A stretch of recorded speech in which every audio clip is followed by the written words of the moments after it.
এত খুশি আর কিছুই নাই। এই বিয়েতে রাজি হয়েছি শুধুমাত্র বাবার জন্য। বাবা না বললে কি তুমি আমাকে বিয়ে করতে রাজি হতে না? জীবনেও না। তুমি আমার সাথে যা করেছো সেটা খুব খারাপ হয়েছে। তাহলে আমাকে বিয়ে করতে রাজি হয়েছে কেন? কারণ বাবাকে আমি নিজের থেকেও বেশি ভালোবাসি। তার খুশির জন্য আমি মরতেও পারি।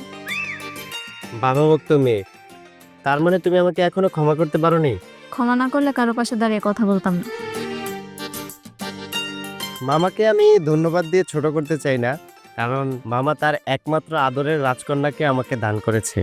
শোনো, আজকে থেকে আমার বাবাকে আর মামা বলা যাবে না। কেন? মামা তো মামাই হয়, মামাকে মামা বলবো না তো কি বলবো? মামার মেয়ে যদি বউ হয় তখন সম্পর্কে মামা হয়ে যায় শ্বশুর। সেটা মনে হয় কেউ জানে না। তোমাকে কাঁচা হলুদের শুভেচ্ছা। কেউ কি নিজের হবু বউকে হলুদ মাখায়, তা আবার নিজের বিয়ের হলুদ? তাতে কি? তুমি চাইলেও আমার গালে হলুদ মাখাতে পারো, তবে একটু আদর সোহাগ করে মাখিও। মাখাবে নাকি? নাও মাখাও। তুমি আমাকে মাখাইছো, তোমাকে কি ছেড়ে দিব নাকি?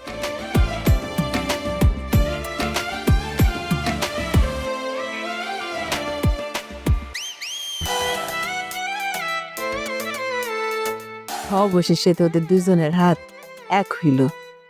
এবার দুজন দুজনেরে মালাটা পরায় দে।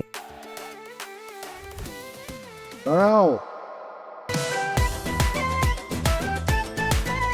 মানে মালাটা একটু পরে তুই পরায় দিস, কোনো সমস্যা নাই, কিন্তু তার আগে এই দলিলটাই একটা সিগনেচার করে দে। এগুলা কিসের দলিল বাবা? কিসের আবার দলিল? এই যে তোর বিয়ে হয়ে গেল, হ্যাঁ, তুই হচ্ছিস আমার একমাত্র মেয়ে, আর এ হচ্ছে আমার একমাত্র মেয়ের জামাই।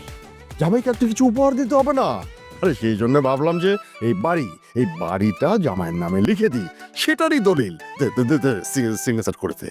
সবকিছু তো তোমার নামে বাবা। তোমার সম্পত্তি তুমি যাকে খুশি তাকে দিবে, এখানে আমার সাইনের কি দরকার? তুমি দিলেই তো হয়। আরে বোকা মেয়ে তুই একটা, তোর বাবা তো সাইন করবেই। তোর বাবা যে সাইন করতেছে এটার জন্য তোর একটা অনুমতি লাগবে না? তোর একটা সাক্ষী লাগবে না? কি বলেন চাচা, আমি ঠিক বলতেছি না? হ্যাঁ, একদম ঠিক বলেছে রকি। দে মা, সিগনেচারটা করে দে। ও, আগে বলবে তো। দাও, আমি এখনই সেন্ড করে দিচ্ছি। মা, আমার জীবনের সব থেকে দামি উপহার তো আমি পেয়ে গেছি। তুলি তো আমার জীবনের সব থেকে সেরা উপহার। এসব বাড়ি গাড়ি আমার কাছে মূল্যহীন, তেমন দরকার নেই।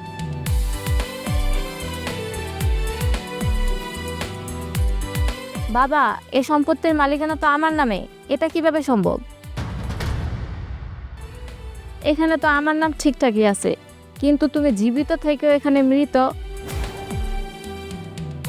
আর তোমার নামের জায়গায় অন্য কারো নাম। এটা কিভাবে হয়? তুমি যদি আমার বাবা হও, তাহলে এখানে যার নাম লেখা আছে সে কে? কি বলছিস? দেখি তো। ও, এখানে মনে হয় ওই ভুল করে এই নামটা চলে আসছে। আর কোনো সমস্যা নাই, তুই সিগনেচার করে দে, আমি উকিলকে দিয়ে সবকিছু ঠিক করে দিব। হ্যাঁ হ্যাঁ, দে সিগনেচার করতে। না বাবা, এটাতে অনেক ভুল। এটাতে আমি সাইন করতে পারবো না।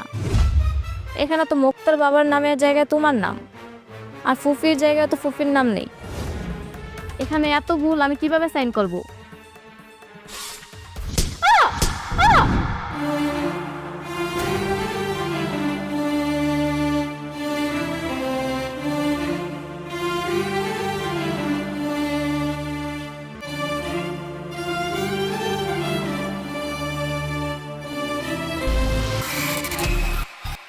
বাবা, আমি আগেই জানতাম এমন একটা কিছু হতে পারে, এই জন্য আমি আগেই প্রস্তুতি নিয়ে রেখেছিলাম।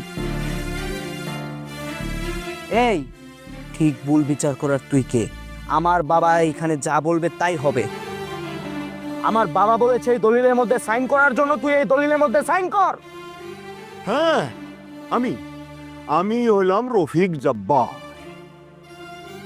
আর এই যে মুক্ত কিন্তু আমার বোনের ছেলে না, মানে আমার ভাগিনা না। মুক্ত হচ্ছে আমার নিজের ছেলে। আরে তোকে এই দলিল পড়ার অনুমতি কে দিয়েছে? কে দিয়েছে তোকে? হ্যাঁ, অবশ্য এটা তোর জানার প্রয়োজন আছে, বিকজ তুই তো আমার নিজের মেয়ে না। তুই হচ্ছিস আমার পালিত মেয়ে, হ্যাঁ? আর আমি কে জানিস? আমি হচ্ছি তোর বাবার অফিসের পার্সোনাল সেক্রেটারি। আর এই যে আমার বোন হচ্ছে তোদের বাড়ির কাজের বুয়া ছিল।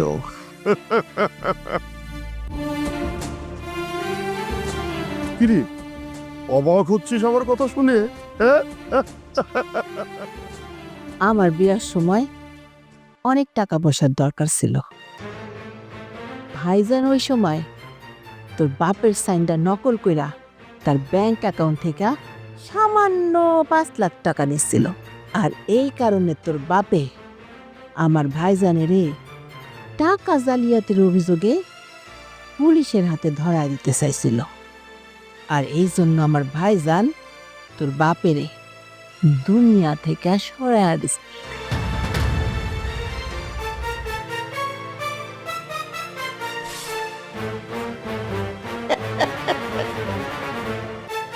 তারপর কি হয়েছে জানোস?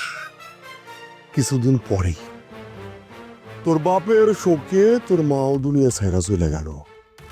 তোর এই যে সহায় সম্পত্তি, বাড়ি গাড়ি, টাকা পয়সা, এই সব কিছু সরকারি সংগঠন থেকে তোর নামে, মানে উত্তরাধিকার সূত্রে তোর নামে উইল করে দিল।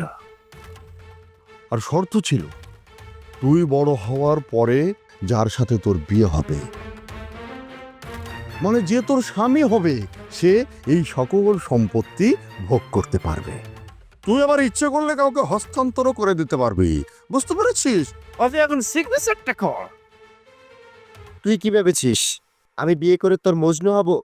আমি তোকে বিয়ে করেছি শুধুমাত্র আমার বাবার খুশির জন্য। আর এই যত সম্পত্তি আছে সব কিছু হবে শুধুই আমার বাবার নামে। নে সাইন কর। সাইন কর।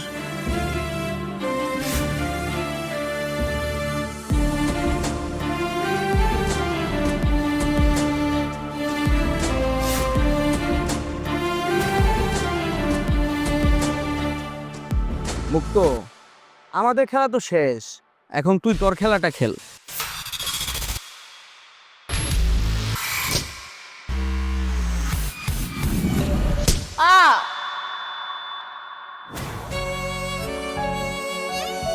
আমি তোমার পালিত মেয়ে হলেও আমি তো তোমাকে বাবা বলেই ডাকতাম।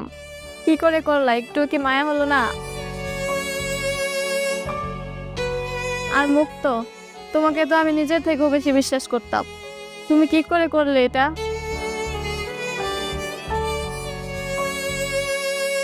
এখন তোমাদেরকে দেখে শুধু আমার ঘৃণাই হচ্ছে, আর বাবা, তোমাকে দেখে তো আরো বেশি ঘৃণা হচ্ছে। তুই বেঁচে থাকলে তো আমাকে ঘৃণা করবি, হ্যাঁ? তুই তো বেঁচেই থাকবি না, তাহলে কিভাবে ঘৃণা করবি? তুই ঠিক বলেছিস, ভালোবাসলে কেউ কাউকে কখনো ঠকাইতে পারে না। কিন্তু আমি তো তোকে কখনো ভালোই বাসিনি। তুই আমাকে বিশ্বাস করে ভুল করেছিস। ইস, তোর জন্য আমার খুব আফসোস হচ্ছে রে।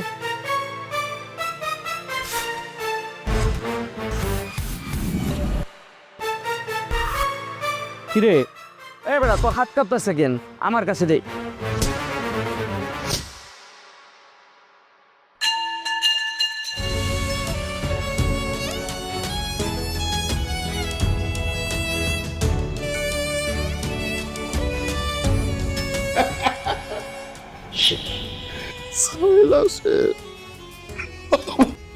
আমাকে ঘৃণা করবে, হ্যাঁ?